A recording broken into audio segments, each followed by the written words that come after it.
대중의 직접 선택으로 주기적으로 지도자를 교체하는 선거제를 민주주의의 꽃이라고 합니다. 그런데 이 선거제도가 그리스 아테네의 직접 민주주의에서 왔다는 이유로 민주주의를 서양이 일방적으로 동양에 전해줬다고 알고 계시는 분들이 많은데 그렇지는 않습니다. 앞서 문명과 문화는 일방적으로 한쪽으로만 흐르지 않는다는 말씀을 드렸는데 민주주의 역시 중국에 커다란 지분이 있습니다. 역사적으로 서구 민주주의는 미국 독립전쟁과 프랑스 혁명을 통해 급격히 성장했는데 여기에 사상적 기반이 된 것이 바로 계몽주의죠. 계몽주의는 인간의 평등, 자유, 교육의 권리를 주장한 17, 18세기 유럽을 휩쓴 진보적인 사상운동인데요. 그런데 18세기는 유럽에 중국 열풍이 불었던 때였습니다. 17세기 초에 이미 중국의 사상이 유럽에 소개되기 시작했기 때문에 계몽주의가 중국 사상에 영향을 받은 게 아닌가 하는 것은 굉장히 합리적인 의심이라고 할 수 있는데요. 종교개혁 이후 1547년에 가톨릭 남자 수도회라는 전도단체가 만들어졌습니다. 흔히 예수의 제수이트라고 불렸는데 영화 미션을 기억하십니까? 주인공인 로버트 드니로와 제레미 아이언스가 남미에 가서 음악으로 선교하는 모습을 그린 영화인데 이 두 사람이 연기한 역할이 바로 예수회의 선교사 역할이었습니다. 이 예수회가 중국에 들어간 게 1583년 명나라 말이었는데요. 예수의 선교사 마테오 리츠는 한문을 배워서 사설을 라틴어로 번역했고 그 성과를 바탕으로 천주시르이라는 책을 썼습니다. 천주시르이는 한문으로 된 최초의 기독교 전도서인데요. 기독교의 하나님을 천주라고 소개한 뒤에 시경과 서경에 나오는 상제와 연결시켜서 천주가 곧 상제와 같다고 했습니다. 마테오 리치에 의하면 중국 사람들은 선교사가 오기 이전에 이미 상제, 즉 하나님을 믿고 있었다는 건데요.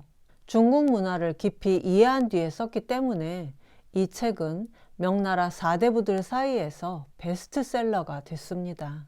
마테오 리츠는 중국에서 이마두라는 이름을 얻고 이자라는 존칭으로 불리기까지 했는데요.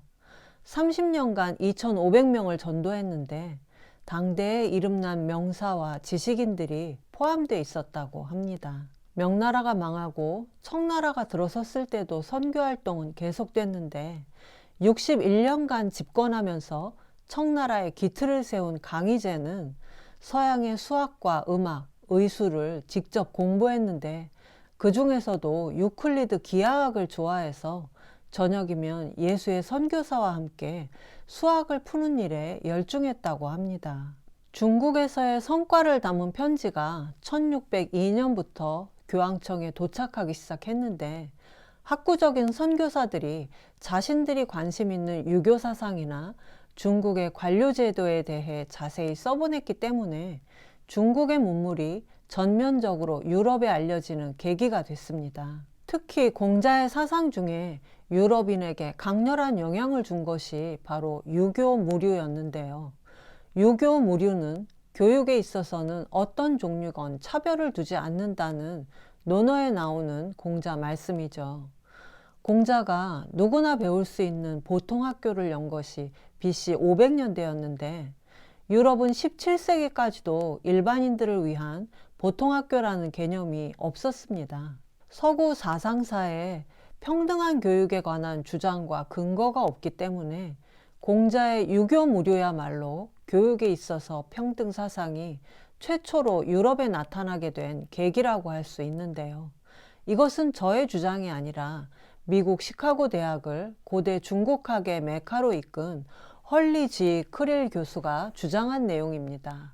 크릴 교수가 쓴 공자 인간과 신화라는 이 책에는 당시 유럽인들이 중국에 관해 썼던 글들이 실려 있습니다.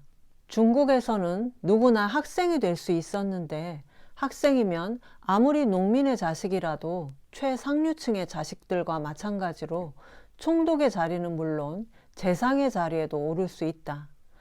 중국에서는 정말 재능이 있고 학식이 많은 사람만이 신사, 젠틀맨이 될 수 있으며 관직에 오를 수 있다. 세계에서 가장 크고 가장 인구도 많은 중국에서 이런 제도가 몇백 년째 시행되고 있다. 이것은 중국의 과거 제도를 가리키는 말인데요. 그때까지 유럽에는 세습되는 귀족 중에서 관리를 임명하는 것 외에 다른 방법을 몰랐기 때문에 주기적으로 재능과 학식 있는 사람들을 골라 뽑는 중국의 과거 제도가 굉장히 큰 충격을 주었던 겁니다. 객관적인 시험을 통해 관료를 선발한다는 유례없는 발상이 유교무류의 전통이 있는 중국에서 가장 먼저 시도된 것은 어쩌면 당연한 일인데요. 역사적으로 과거 제도가 실시된 나라는 세 곳인데 중국, 한국, 그리고 베트남입니다. 일본에는 과거 제도가 도입된 적은 있지만 제대로 실행된 적이 없습니다. 이 과거 제도가 가진 공정성과 평등성, 문벌이나 가문, 재력보다는 철저히 개인의 능력을 평가해서 공무원을 뽑는다는 점이 서구 사회에 강렬한 영감을 줬고 결국 중국과 차무역을 활발하게 하던 영국령 인도에서 처음 공무원 채용을 실시한 이후에 서구의 다른 나라들도 19세기 들어 차례로 도입해서 오늘에 이르렀는데요. 우리나라에도 공무원 시험의 형태로 남아 있습니다.